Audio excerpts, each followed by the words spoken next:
Shalom Bapak Ibu Saudara, saya percaya kita semua dalam pemeliharaan dan perlindungan Tuhan Yesus Kristus. Tiba saatnya kita beribadah lagi, bersama kita memberikan persembahan pujian terbaik untuk Tuhan kita. Saya percaya Tuhan akan memproses dan memberkati hidup kita lebih dahsyat lagi. Pada kesempatan ini kami juga ingin menyambut Bapak Ibu Saudara yang baru pertama kali hadir, baik offline maupun online, di GPDI Kasih Persaudaraan. Kami ingin mengucapkan welcome home, selamat datang. Bagi kami, gereja bukan sekedar gedung, tetapi sebuah komunitas orang percaya di mana kita semua terhubung dalam komunitas keluarga Allah.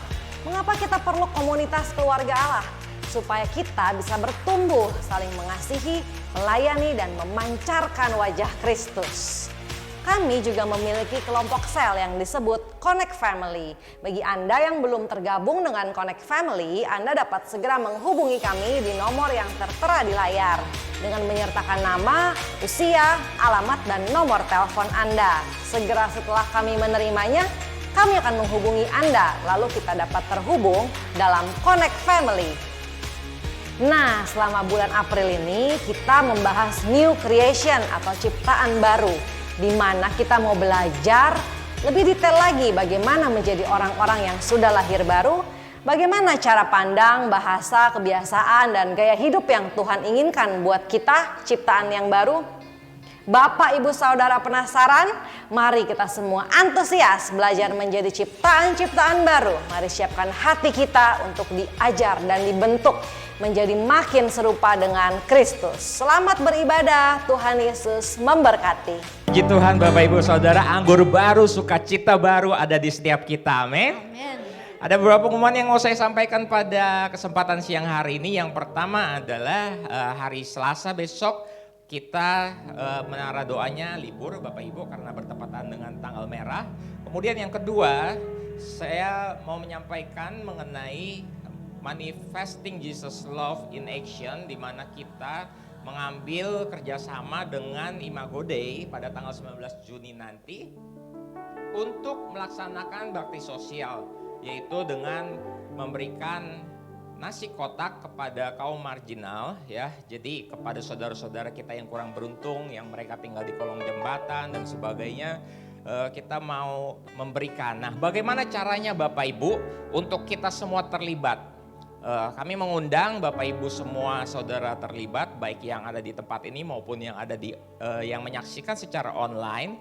Yang pertama adalah Bapak Ibu bisa terlibat dengan cara Bapak Ibu ikut memberikan merupa dana, ya. Jadi ada budgetnya untuk satu nasi kotak itu seharga 25.000 Bapak Ibu. 25.000, ya. Jadi kalau Bapak Ibu mau kasih 2 kotak berarti 50.000, ya. Bapak Ibu bisa transfer ke nomor rekening gereja yang tertera di depan, ya. Bapak Ibu bisa lihat di sana, bisa disalurkan lewat sana. Dan kemudian kalau mau 10 kotak berarti 250.000, tinggal ditransfer saja. Itu cara yang pertama. Cara yang kedua, Bapak Ibu bisa ikut terjun langsung membagikan nasi kotak tersebut. Kalau mau ikut dua-duanya boleh banget Bapak Ibu, ya. Jadi nggak mesti pilih salah satu, dua-duanya boleh ikut. Mau sumbang dana, kemudian mau ikut terlibat langsung, silakan Bapak Ibu, ya. Caranya gimana? Caranya Bapak Ibu bisa juga menghubungi nomor yang tertera di depan atau menghubungi fasilitator atau pemimpin CF Bapak Ibu masing-masing di mana Bapak Ibu tertanam, ya. Kita mau berdoa sama-sama supaya pelayanan kita semua menjadi berkat bagi setiap mereka. Amin. Ketika kita memberikan, kita katakan Tuhan Yesus memberkati Bapak Ibu, ya. Saya percaya di sana mereka boleh merasakan kasih Tuhan. Mereka boleh melihat bahwa hari ini masih ada orang-orang yang peduli.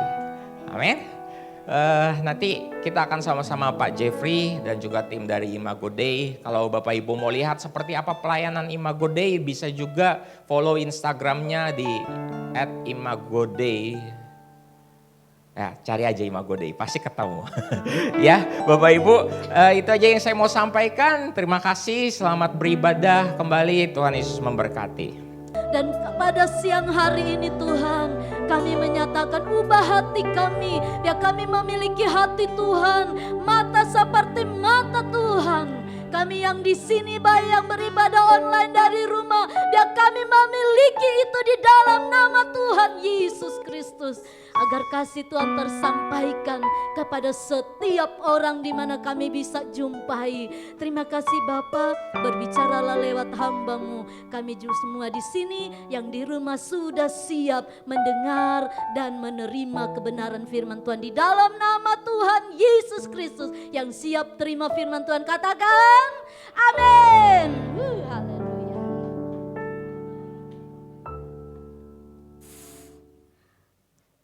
Tes, ya. Selamat siang Bapak Ibu.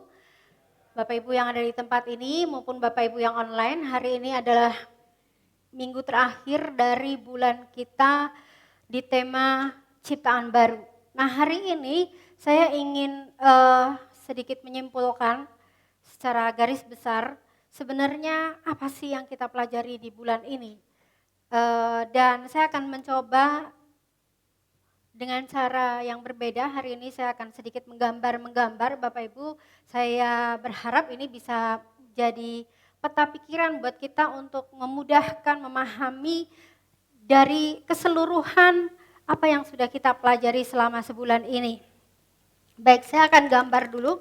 Jadi orang percaya ya Bapak Ibu, bukan orang Kristen. Orang percaya, karena orang Kristen belum tentu percaya. Orang percaya memiliki 2 kali kelahiran. Saya gambar dulu orang percayanya Bapak Ibu.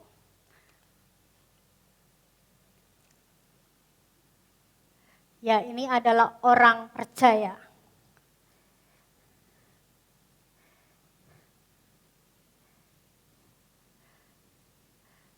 Ya, ini bisa Bapak Ibu, ini juga bisa saya. Saya kasih. Orang percaya Bapak Ibu memiliki 2 kali kelahiran. Kelahiran yang pertama adalah yang saya sebut dengan kelahiran daging. Dalam kelahiran daging ini ada 5 panca indera kita miliki. Kemudian kita disekolahkan dari kecil dan kita memiliki pengetahuan. Hingga hari ini kita terus belajar. Dan kita juga memiliki yang namanya pengalaman hidup. Saya nggak tahu apakah ini Bapak Ibu kelihatan atau tidak. Saya mau ambil contoh saya ya Bapak Ibu. Andai kata ini adalah saya. Tahun 1973 saya lahir di dunia ini. Dan itu adalah kelahiran saya yang pertama. Tapi kemudian kelahiran saya yang pertama ini adalah saya lahir dari daging. Dari rahim ibu saya dan dari benih papi saya. Kemudian sekitar usia SMA, tepatnya saya lupa tahun berapa, saya mulai mengenal yang namanya gereja. Saya mulai jatuh cinta dengan Tuhan. Saya menerima Yesus sebagai Tuhan dan Juru Selamat. Dan Alkitab berkata, pada waktu saya menerima dan percaya Yesus sebagai Tuhan dan Juru Selamat saya, maka pada saat itu saya mengalami kelahiran yang kedua. Dan kelahiran ini boleh tolong diklik di dalam Yohanes 1 ayat 12 dikatakan bahwa kelahiran ini bukan dari darah atau dari daging. Ayat yang ke-13 Bapak Ibu lihat, bukan pula secara jasmani oleh keinginan seorang laki-laki. Melainkan dari mana Bapak Ibu boleh dibaca? Dari Allah. Jadi saya lahir yang kedua dan ini bukan bicara tentang darah dan daging. Atau dengan kata lain kelahiran roh. Dan Alkitab berkata, ini Alkitab yang berkata ya Bapak Ibu bukan saya. Yang melahirkan ini, yang melahirkan saya, yang memperanakan saya adalah Allah sendiri.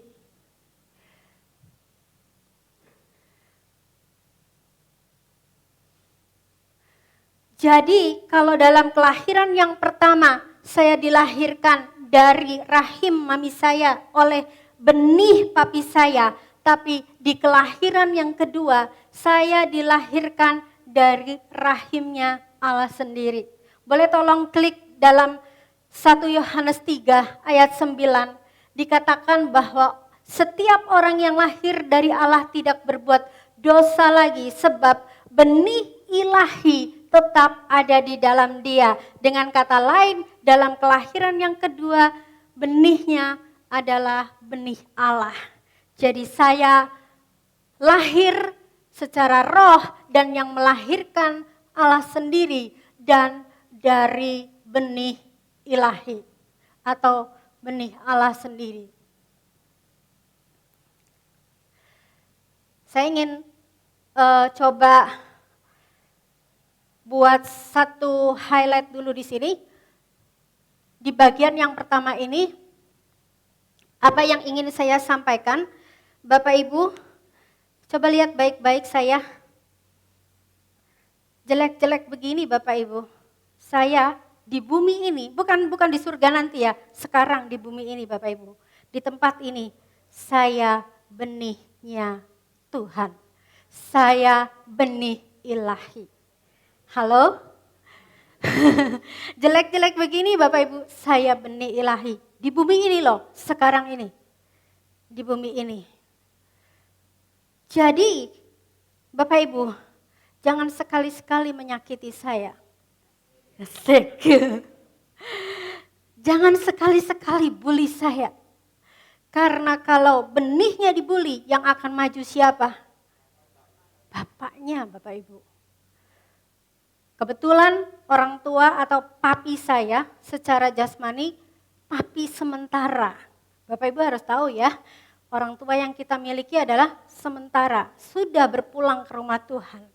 Tapi papi saya yang kekal, dia selalu ada bersama dengan saya. Ketika saya disakiti, ketika saya dibully, yang gak terima siapa Bapak Ibu? Yang punya benih. Setuju? Kalau Darren Bapak Ibu dibully di sekolah, yang maju siapa Bapak Ibu? Maminya. Yang pasti bapaknya, bukan Kohendro. Setuju? Sebab siapa? Herman bilang itu benih saya. Gak terima dia. Betul? Dan sebaliknya, kalau mungkin Louis yang disakiti, bukan Herman yang akan maju. Kohendro yang akan maju duluan. Kenapa? Karena Louis adalah benihnya Kohendro. Jadi kesimpulannya ini yang ingin saya sampaikan kepada Bapak Ibu semua. Kalau kita memiliki pewahyuan tentang siapa diri kita sebagai anak Allah, maka harusnya kita gak perlu takut. Karena kita benih Allah di bumi ini. Sekarang ini, bukan nanti setelah meninggal Bapak Ibu. Sekarang ini, di bumi ini saya adalah benih ilahi. Siapa yang percaya di tempat ini kita adalah benih ilahi? Boleh angkat tangan katakan saya. Haleluya. Yang setuju boleh katakan amin. Nah Bapak Ibu, boleh tolong diklik lagi. Tadi di dalam Yohanes 1 ayat 12-13 dikatakan setiap orang yang menerima diberi kuasa untuk menjadi anak Allah. Inilah yang kita pelajari di minggu kedua. Diberi kuasa untuk menjadi anak Allah. Waktu itu di minggu kedua yang membawakan firman adalah suami saya. Dia menjelaskan apa sih arti kuasa? Kuasa adalah kita diberi wewenang untuk mengatur segala sesuatu. Bapak Ibu, Hari ini saya ada di tempat ini, anak saya Yosua ada di rumah. Jadi tanpa saya, kalau Yosua mengatur karena dia konteksnya masih kecil, artinya dia mungkin minta bantuan kepada mbak saya, mbak ambilin minum, mbak ambilin makan. Apakah mbak saya nurut? Akan melakukannya. Dia akan melakukannya. Sebab apa? Yosua anak saya. Dia punya wewenang di rumah, walaupun dia anak. Bapak Ibu, sebagai anak kita juga diberi otoritas oleh Tuhan untuk mengatur otoritas untuk wewenang untuk mengatur segala sesuatu. Tapi sekali lagi ya Bapak Ibu, ini dibutuhkan pewahyuan. Yang kedua, arti kuasa pada waktu itu kita diajar adalah sarana atau sumber daya. Saya mau pakai contoh Yosua tadi. Di rumah saya, di kulkas ada makanan, di laci juga ada snack. Semua yang saya miliki, anak saya bisa makan. Itu adalah sarana yang saya sediakan bagi anak saya. Saya nggak tahu, setiap orang tua mungkin seharusnya sama. Setuju Bapak Ibu? Apa yang kita miliki pasti adalah anak kita juga sebetulnya yang boleh memilikinya. Saya cuma pesan sama Mbak, semua boleh dimakan asal jangan membuat dia sakit perut. Misalnya dia minta cabai. Saya yakin Bapak di surga semuanya adalah milik anaknya. Tapi dia hanya tahu mana yang pas buat kita. Mana yang belum saatnya buat kita. Mana yang bikin kita sakit perut. Amin Bapak Ibu. Nah, kemudian di ayat ini di Roma 8 dikatakan sebab kamu tidak menerima roh perbudakan yang membuat kamu menjadi takut lagi, tetapi kamu telah menerima roh yang menjadikan kamu anak Allah. Oleh roh itu kita berseru, ya Aba, ya Bapa. 16, roh itu bersaksi bersama-sama dengan roh kita bahwa kita adalah anak-anak Allah. Jadi menurut Roma 8 Bapak Ibu, sebagai anak-anak Allah kita nggak cuma punya wewenang, kita nggak cuma punya sarana, tapi kita juga tidak menerima roh perbudakan yang membuat kita takut. Dengan kata lain, kita seharusnya tidak mengalami yang namanya ketakutan. Sebab ketakutan ini berasal dari roh perbudakan. Bahkan di ayat selanjutnya, dan jika kita adalah anak, maka kita juga ahli waris. Ahli waris, yaitu orang-orang yang berhak menerima janji-janji Allah. Nah, ini setelah saya lahir baru Bapak Ibu. Ini adalah apa yang Alkitab katakan tentang kita, ciptaan yang baru. Tapi kemudian kita menjadi bingung karena apa yang kita alami hari ini tidak sama seperti yang firman Tuhan katakan. Karena situasi kita hari ini mungkin sedang kacau. Mungkin situasi kita hari ini kita sedang mengalami kekalahan. Dan bahkan mungkin hari ini kita sedang tidak memiliki pengharapan atas apa yang terjadi, atas setiap masalah yang kita alami hari-hari ini. Menjadi sebuah pertanyaan, masalahnya di mana?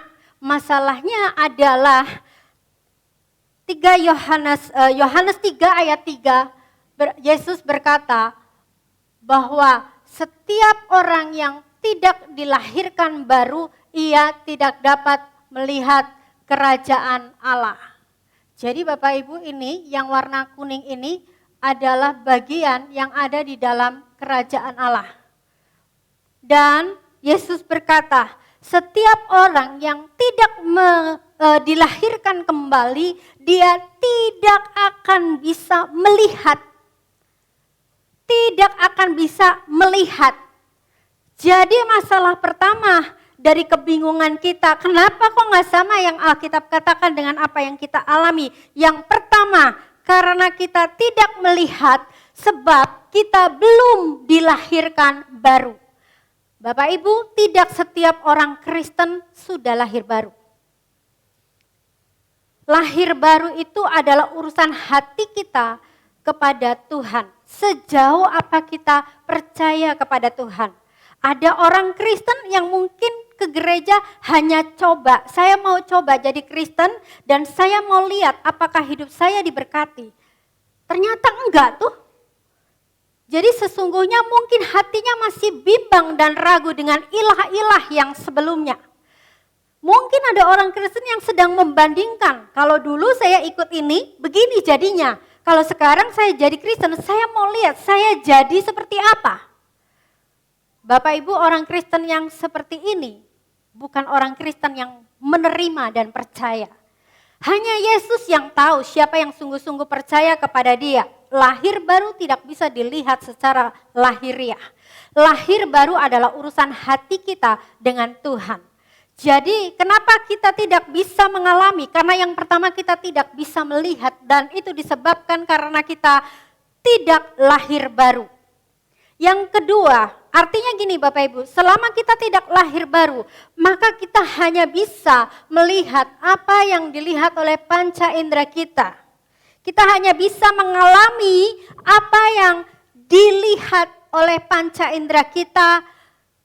Itu artinya tidak akan melebihi dari apa yang mampu kita lihat secara natural. Apa yang kita alami tidak akan melebihi dari pengetahuan yang kita punya. Dari isi yang ada di dalam kepala kita atau otak kita. Tidak akan melebihi itu. Tidak akan melebihi pengalaman-pengalaman hidup kita selama kita belum lahir baru. Maka walaupun kita ke gereja, maka semua ini tidak akan melebihi dari daging kita. Bahkan hidup kita tidak akan melebihi dari pekerjaan-pekerjaan daging. Itu masalah yang pertama. Masalah yang kedua, mungkin sudah lahir baru. Tetapi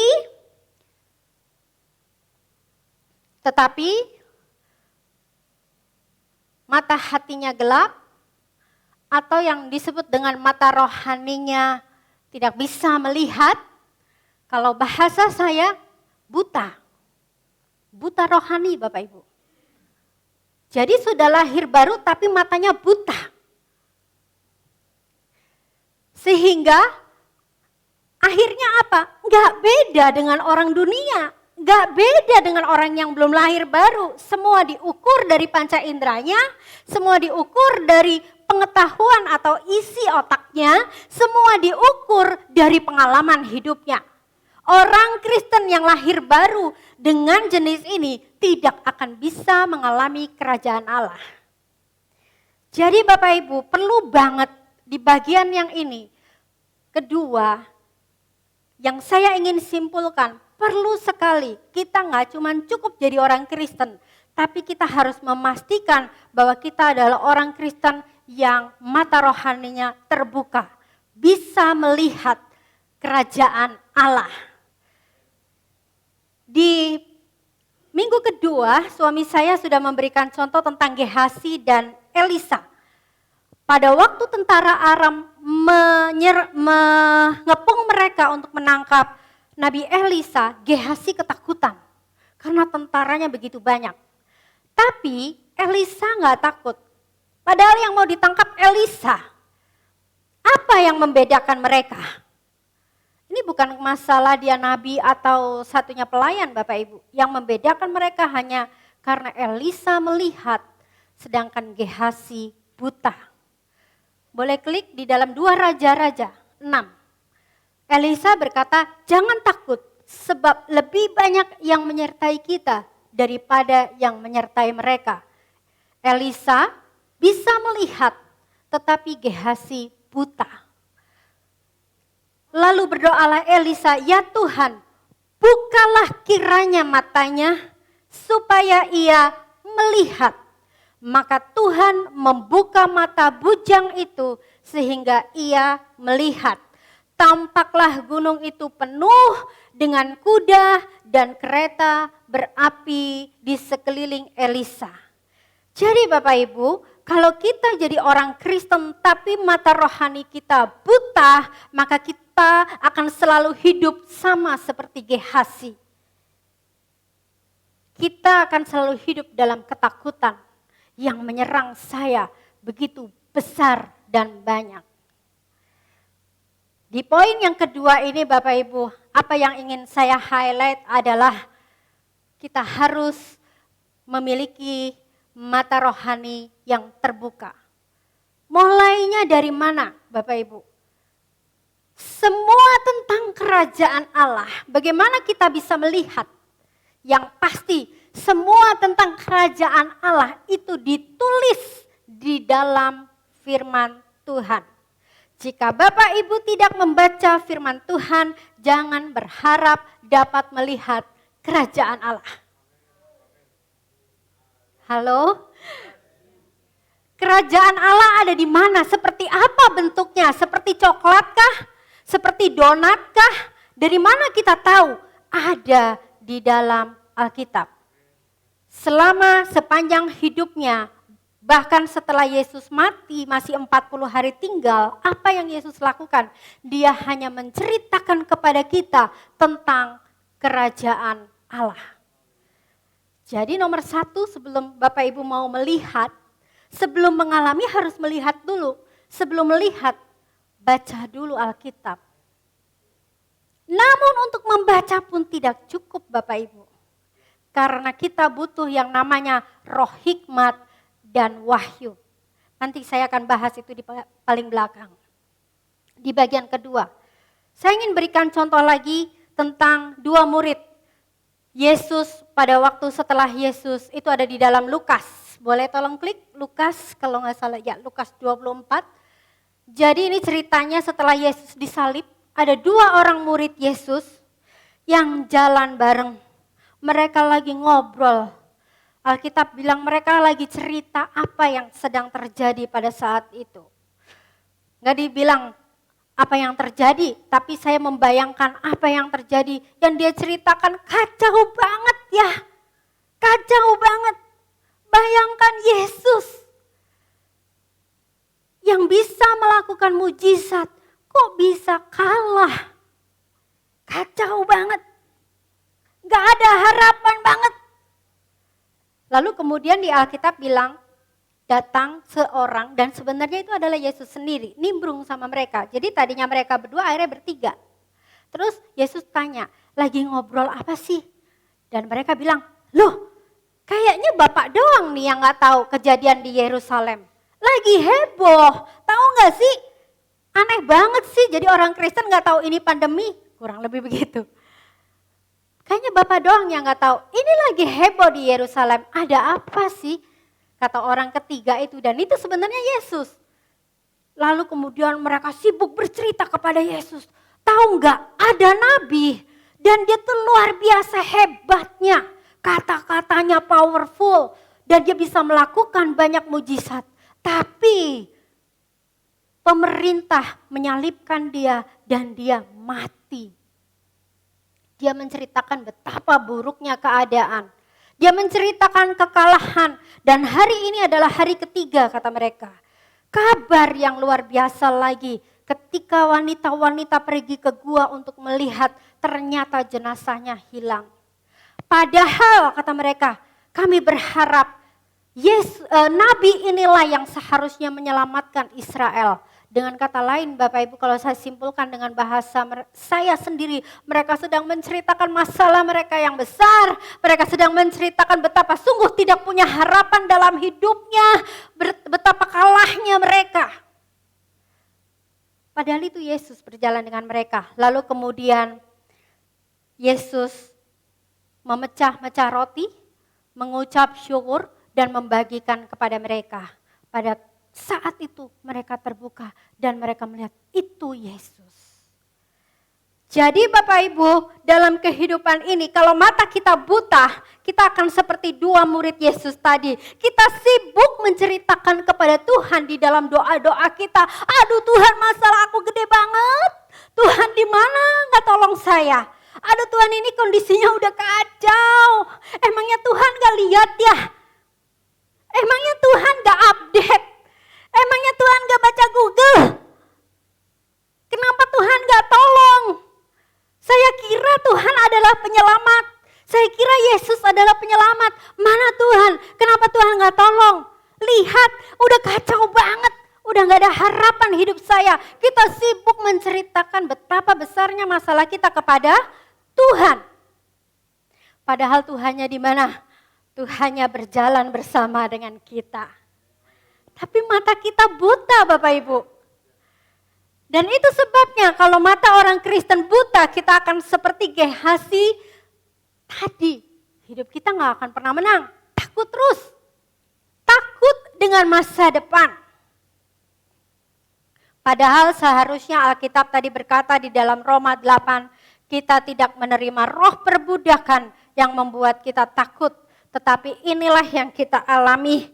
Inilah yang kita lihat, kekacauan, kekalahan, tidak ada harapan dan ketakutan. Jadi di mana masalahnya sampai di sini Bapak Ibu? Karena mata mereka buta. Di poin yang kedua ini saya ingin highlight sampai di sini bikin summary kesimpulan yang Bapak Ibu boleh. Mata rohani yang terbuka. Milikilah Bapak Ibu. Bagaimana bisa terbuka kalau kita baca Alkitab juga enggak? Mulailah dengan melihat apa sih kerajaan Allah dan semuanya dituliskan di dalam firman Tuhan. Halo, yang mengerti boleh katakan amin? Amin. Jadi Bapak Ibu untuk melihat kerajaan Allah harus ngapain? Langkah yang paling sederhana, baca firman Tuhan. Dan berdoa minta roh hikmat dan wahyu untuk bisa melihat dan mengenal Tuhan. Nah, saya akan lanjutkan lagi. Ini di minggu kedua. Lalu kemudian ternyata Bapak Ibu, di dalam Yohanes 3 ayat 3 ini ketika Yesus berkata, sesungguhnya jika seseorang tidak dilahirkan kembali, dalam bahasa aslinya kata kembali itu digunakan kata yang sama juga, boleh tolong diklik dengan ayat yang ada di dalam 1 Yohanes, di dalam Yohanes 3 ayat 3 sama dengan yang ada di dalam Yohanes 3 ayat 31. Ketika Yesus berkata, aku berkata kepadamu sesungguhnya jika seorang tidak dilahirkan kembali, kata dilahirkan kembali itu artinya adalah dari atas. Kata yang digunakan sama. Jadi dengan kata lain Bapak Ibu, setiap orang yang sudah dilahirkan kembali, dia sesungguhnya berasal dari atas. Dari atas dari mana Bapak Ibu? Dari surga.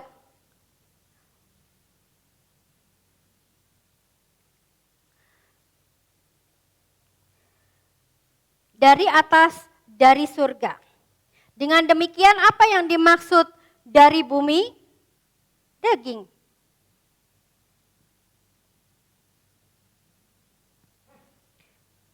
Saya masih mau ambil contoh yang kemarin Bapak Ibu tentang beberapa orang WWM yang sering beribadah bersama-sama dengan kita. Saya pakai istilah bule aja ya Bapak Ibu, nggak apa-apa ya.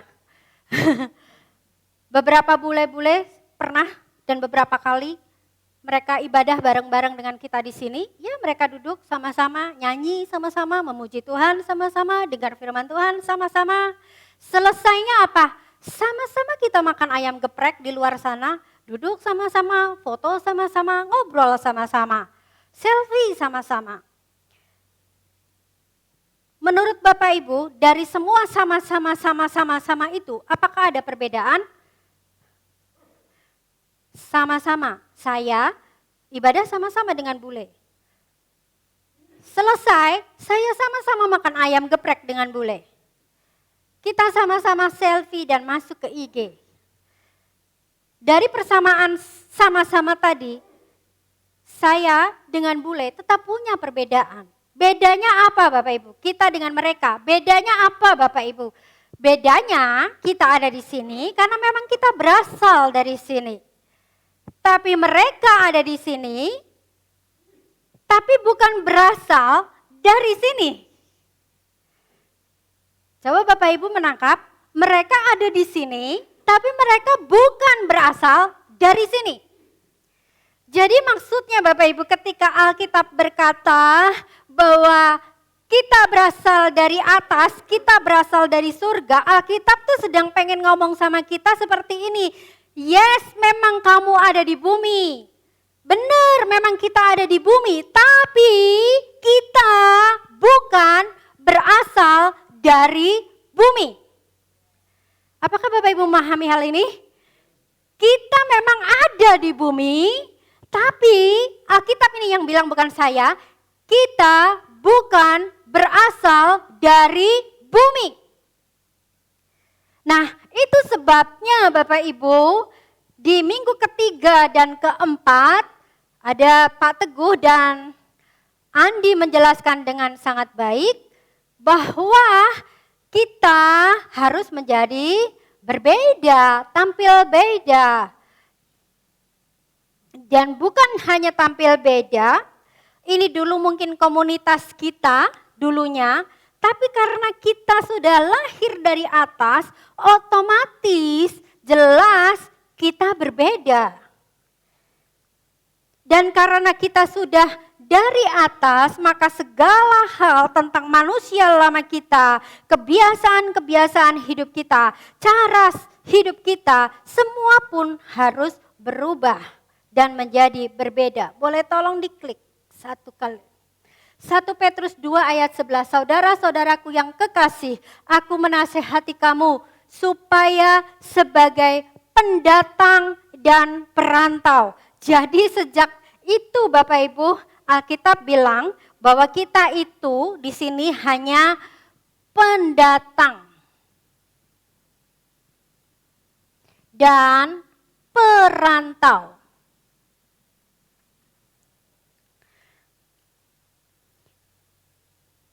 Kamu menjauhkan diri dari keinginan-keinginan daging yang berjuang melawan jiwa. Ini saya kutip dari Alkitab Full Life. Kita telah dilahirkan dari atas. Nama kita tertulis pada daftar surga. Kalau daging Bapak Ibu, begitu saya lahir nama saya langsung tertulis di kartu keluarga. Nambah jumlahnya. Juga di kartu penduduk Indonesia. Nambah jumlah penduduk Indonesia. Tapi waktu kita lahir baru, nama kita tertulis pada daftar surga. Kehidupan kita dipedomi oleh prinsip-prinsip surga. Ini yang seharusnya. Kita tidak lagi dipedomi oleh prinsip-prinsip dunia, tapi dipedomi oleh prinsip-prinsip surga. Dan hak serta warisan kita harusnya nyimpennya di surga. Jangan kumpulkan hartamu di bumi, ngengat, habisin. Tapi kumpulkan hartamu di surga. Kenapa ngumpulinnya di surga? Emang Tuhan gak boleh kaya? Enggak, bukan gak boleh kaya. Karena kita akan pulang. Nah makanya Bapak Ibu, karena kita dari atas. Pada waktu orang percaya meninggal dunia, enggak dikatakan kematian. Alkitab bilangnya apa? Pulang. Pulang kemana? Pulang ke rumah Bapa di surga. Jadi orang Kristen tidak mati Bapak Ibu, tapi pulang. Sebab itu kalau disuruh ngumpulin harta, kumpulin di rumah lah tempat nanti kita pulang. Masa tadi WWM tadi kumpulin hartanya di sini, kumpulinnya di rumah lah. Orang dia di sini hanya sementara. Dan posisi yang baru sebagai milik Allah sendiri mengasingkan kita dari orang-orang di dunia ini. Sehingga kita menjadi orang asing. Sehingga kita menjadi orang asing Bapak Ibu. Tadinya mungkin kita sama dengan mereka, tapi kemudian kita menjadi orang asing buat mereka. Kini kita hidup dalam negeri yang bukan milik kita. Halo Bapak Ibu, hari ini kita hidup di negeri yang bukan milik kita. Oh, butuh pewahyuan banget Bapak Ibu. Hari ini Bapak Ibu, kita hidup di negeri yang bukan milik kita. Dalam hal kehidupan, nilai-nilai dan arah kita, maka tanah air kita sekarang adalah surga. Ada nilai-nilai, ada arah hidup, ada kebiasaan-kebiasaan, lifestyle, semuanya harus arahnya ke surga. Boleh tolong diklik sekali lagi. Dan ini adalah inti dari pesan di bulan ini. Hiduplah sebagai warga negara surga. Jadi Bapak Ibu, ini terakhir. Warga negara surga. Hiduplah sebagai warga negara surga, bukan dunia ini. Kenapa? Karena di dunia ini kita cuman pendatang dan kita cuman perantau. Apa arti kata pendatang? Ini juga dari Full Life Bapak Ibu. Pendatang artinya hak terbatas yang tinggal di tempat yang bukan kampung halaman mereka. Jadi tadi kita tinggal bukan di negeri kita. Kita cuman pendatang, artinya kita punya hak di sini terbatas. Halo Bapak Ibu, kita nggak hidup selamanya di sini. Kita punya hak untuk ada di sini terbatas. Sama-sama WWM tadi di sini terbatas mereka punya hak. Nggak bisa suka-suka, saya mau molor sebulan lagi, nggak bisa. Mereka pendatang di Indonesia. Hak mereka untuk ada di sini terbatas. Dan dari yang terbatas itu, mereka harus punya alasan, mereka punya tujuan untuk apa mereka di sini. Bapak Ibu, kita tinggal di sini tapi ini bukan negara kita. Kita pendatang. Kita punya hak di sini terbatas. Dan untuk apa di waktu yang terbatas itu? Ada tugas. Ada yang harus diselesaikan oleh kita sebelum kita pulang. Saya nggak tahu Bapak Ibu menangkap apa tidak. Saya berdoa. Perantau artinya apa? Orang yang tinggal dalam waktu singkat. Jadi sudah terbatas, singkat pula. Terbatas, kalau terbatasnya lama nggak apa-apa. Terbatas tapi singkat. Bapak Ibu, saya ulangi lagi.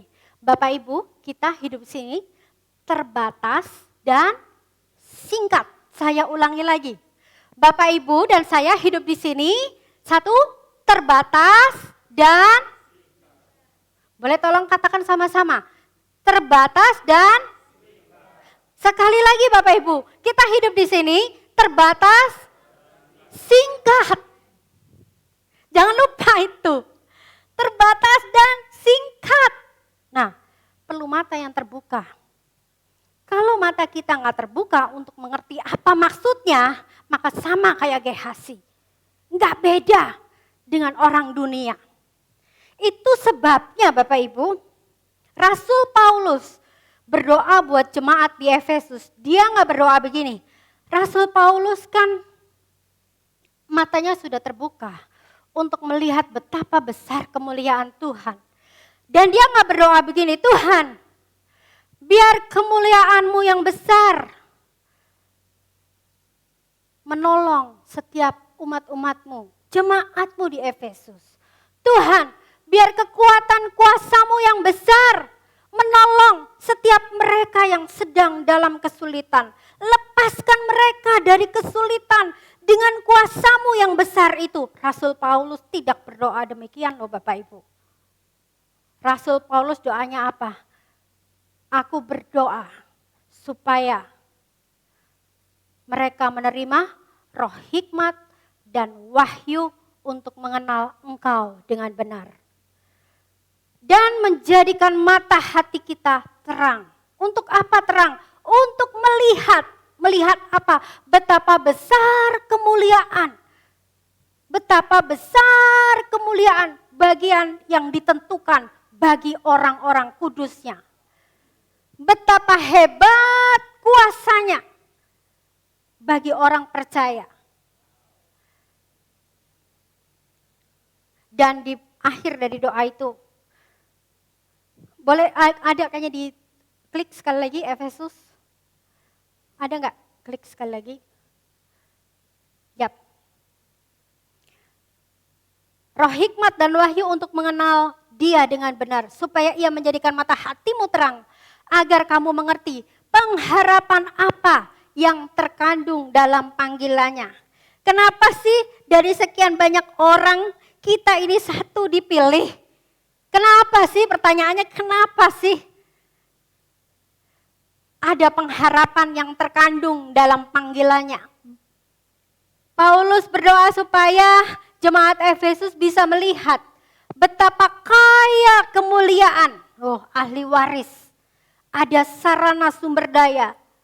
Jadi Paulus gak bilang, Tuhan kan punya sarana dan sumber daya. Tolong berkati jemaat di Efesus. Paulus gak berdoa itu. Yang Paulus doain, buka mata hati mereka Tuhan. Supaya mereka bisa melihat. Kenapa Bapak Ibu? Karena sesungguhnya semuanya sudah Tuhan sediakan. Yang jadi masalah adalah kita buta. Padahal iman adalah dasar dari segala sesuatu yang kita harapkan. Bukti dari segala sesuatu yang tidak kita lihat. Iman datangnya dari mana? Dari pendengaran akan firman Tuhan yang diremakan, diwahyukan oleh Tuhan. Jadi Bapak Ibu, yang Paulus doakan yang jauh lebih tinggi dari atas. Jauh lebih tinggi dari segala pemerintah, penguasa, kekuasaan, kerajaan, dan tiap-tiap nama yang dapat disebut. Bukan hanya di dunia ini saja, tapi juga di dunia yang akan datang. Jauh lebih tinggi. Kenapa kita lebih tinggi? Karena kita dari atas. Siapa datang dari atas, di atas semuanya. Tiap nama yang dapat disebut, sebut aja masalah Bapak Ibu. Sebut aja. Sebut segala sesuatu yang dapat disebut. Bahkan setiap nama penyakit, sebut saja namanya. Dan Alkitab berkata, kita jauh di atas dari setiap nama yang dapat disebut. Sebab kita berasal dari atas. Nah Bapak Ibu, ini adalah slide terakhir dan ini adalah gambar terakhir. Seorang hamba Tuhan yang bernama Pastor David Oyedepo berkata, jangan sepelekan pewahyuan tentang siapa kita, identitas kita sebagai anak Allah. Iblis gak pernah takut kita jadi orang Kristen. Iblis gak pernah takut dengan kegiatan-kegiatan kita. Yang iblis takut cuma satu, kalau mata kita terbuka. Makanya Paulus doanya minta mata rohani terbuka. Jadikan mata hati terang, roh hikmat dan wahyu. Kenapa iblis takut? Karena kalau orang percaya matanya terbuka dan bisa melihat kerajaan Allah. Bahasa saya ya Bapak Ibu, mau iblis lempar dengan masalah, dia tidak akan tergoyahkan. Sebab dia tahu siapa dia. Dia benih ilahi di bumi ini. Mau digoncang sama persoalan dan apapun yang mungkin iblis bisa goncangkan kita. Kita tidak akan tergoyahkan. ini udah gak mempan nih dikasih masalah nih.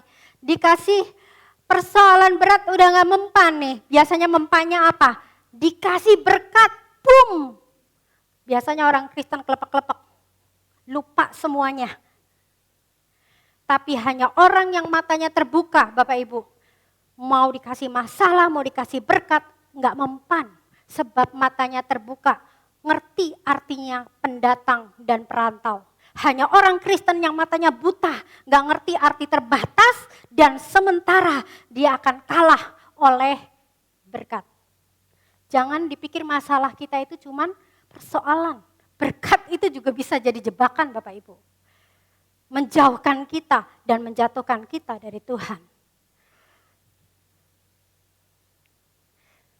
Kalau orang Kristen memiliki pewahyuan tentang ini, maka dia akan menjadi tidak tergoyahkan, tidak tergoncangkan. Dia akan terus maju. Kenapa? Karena dia tahu bahwa dia warga negara surga dan dia memiliki tujuan yang berbeda di dunia ini. Kalau dia matanya tertutup Bapak Ibu, maka gak peduli kita Kristen, hidup kita gak beda dengan orang dunia. Tujuan kita gak beda dengan orang dunia. Prioritas hidup kita gak beda dengan orang dunia. Bahkan apa yang kita kejar di bumi ini sama juga dengan orang dunia. Dan iblis gak takut. Hanya orang yang matanya terbuka, maka apa yang dia kejar di bumi akan beda. Semuanya itu akan merubah secara total hidupnya. Prioritasnya pasti akan berubah. Apa yang dia kejar pasti akan berubah. Cara hidupnya pasti akan berubah. Segala sesuatu pasti akan berubah.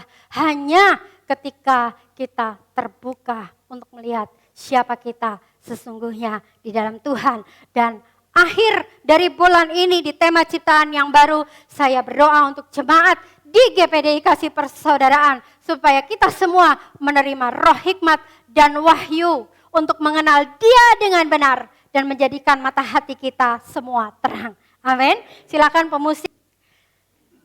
Silakan papannya boleh dibawa turun. Orang yang tahu arti Bapak Ibu perantau dan pendatang, dia akan nyanyinya seperti ini. Itu kalau nggak salah diambil dari kitab Mazmur ya.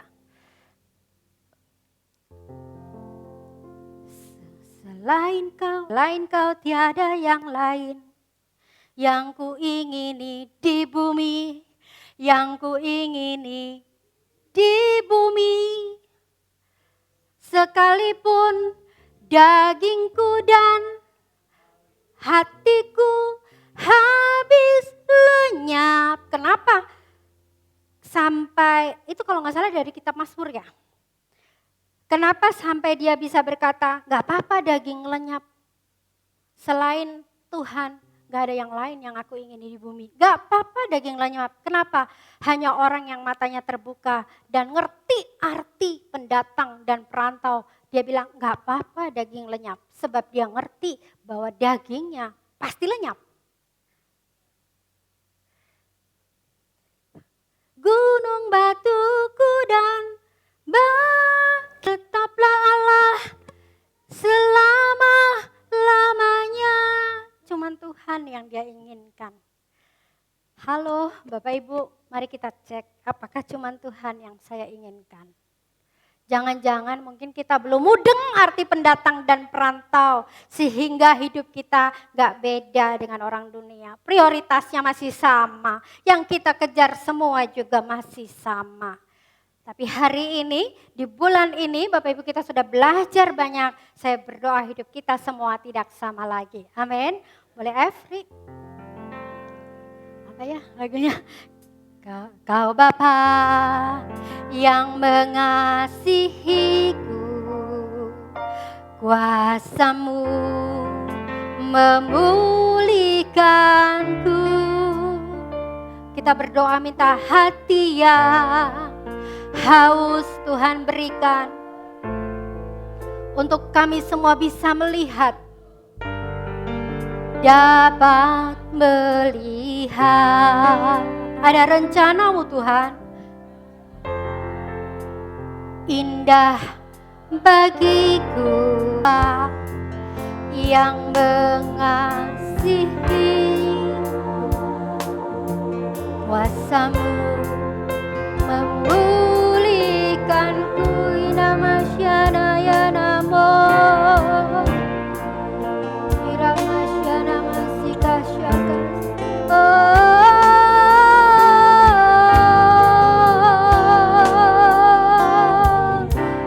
Haleluya, rencanamu indah bagi aku. Berdoa Tuhan, seperti Rasul Paulus berdoa bagi jemaat Efesus, biar setiap kami menerima roh hikmat dan wahyu. Jadikan mata hati kami terang untuk kami bisa melihat setiap pengharapan yang ada di dalam panggilan kami. Mari katakan, Engkaulah segalanya, Kaulah segala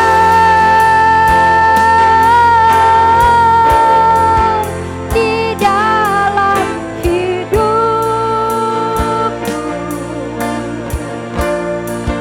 Kerajaanmu Inamasyana yana yana yamo, itu bagian Irabasyana ngayara mase.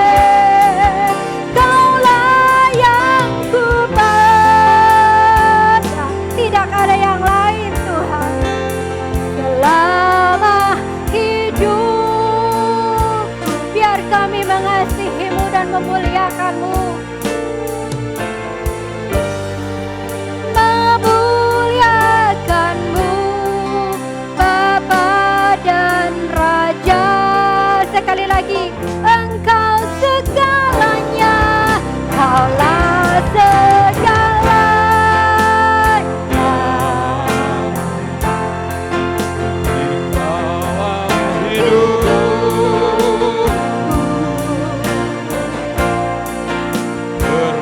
Kerajaanmu, Kebenaran-Mu itu bagian.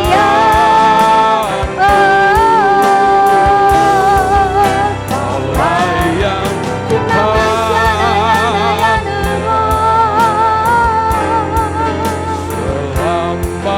hidup.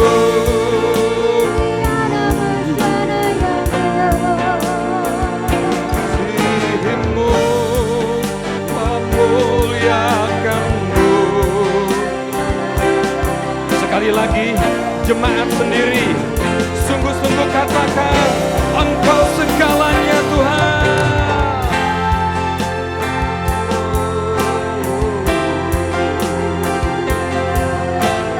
Engkau segalanya bagi kami Tuhan. Engkau segalanya di dalam hidup kami.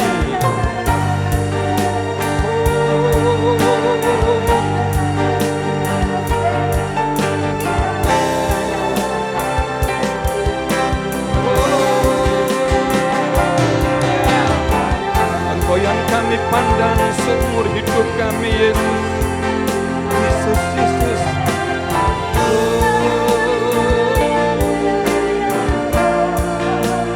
Mengasihi-Mu, memuliakan-Mu, Bapa. Katakan sama-sama, mengasihi-Mu, memuliakan-Mu. Mengasihi-Mu, memuliakan-Mu, Bapa dan Raja. Sekali lagi, mengasihi-Mu, mengasihi-Mu, memuliakan-Mu, Bapa dan Raja.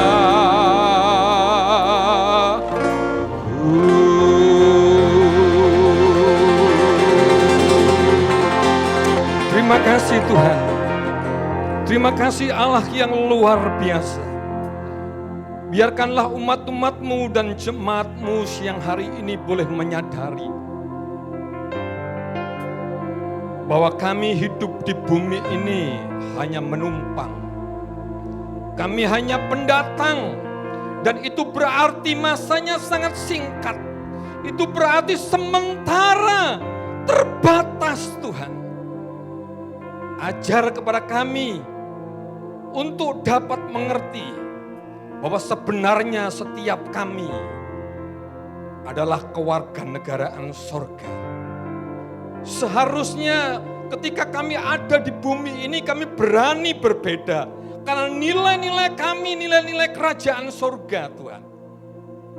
Itu sebabnya kami berdoa, biarkan setiap kami jemaat-Mu ketika ada di bumi yang sementara dan terbatas ini, mampu untuk memanifestasikan Kristus, kerajaan Allah dan nilai-nilainya dalam setiap aspek hidup kami. Walaupun mungkin kami hari ini diperhadapkan dengan kenyataan yang berbeda, fakta yang berbeda dengan pengharapan kami, tetapi biarkanlah umat-umat-Mu tetap memandang Engkau Tuhan. Sehingga kemuliaan-Mu dapat dimengerti oleh setiap jemaat-Mu. Kami tidak tertuju kepada apa yang mungkin menjadi norma dan nilai-nilai dunia ini.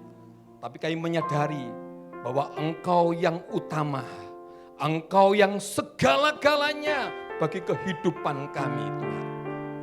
Dan ajar kepada setiap jemaat-Mu untuk menabung, menyimpan, dan mencari harta yang kekal, yang tidak pernah dimakan oleh ngengat dan karat. Terima kasih, tanamkan kebenaran ini di dalam setiap hati umat-umat-Mu. Roh Kudus berikan terus pewahyuan, peremaan, pengertian, dan inspirasi-inspirasi yang baru. Supaya itu membuat umat-umat-Mu semakin kokoh berdiri di atas kebenaran-Mu dan memandang Engkau sampai kemuliaan-Mu dinyatakan atas setiap hidup kami. Berkati hamba-Mu yang sudah menyampaikan kebenaran firman-Mu. Pakai terus hidupnya untuk menerima pewahyuan-pewahyuan yang baru dari Engkau dan siap diimpartasikan kepada setiap umat-umat-Mu. Memberkati juga setiap pelayan-pelayan yang terlibat dalam ibadah siang hari ini. Engkau juga memberkati setiap umat-umat-Mu, baik yang hadir di tempat ini maupun yang ada di rumah. Biarlah berkat Tuhan turun atas setiap mereka semuanya. Terima kasih Bapa. Mari kita angkat tangan kita sama-sama. Saudara-saudaraku yang dikasihi oleh Tuhan, marilah kita pulang siang hari ini membawa berkat daripada Allah Bapa, kasih dan sayang daripada Allah Sang Putra Tuhan Yesus Kristus, dan Allah melalui persekutuan Roh Kudus menyertai kita mulai saat ini sampai selama-lamanya. Di dalam nama Tuhan Yesus, semua yang percaya berkata, amin. Kaulah segala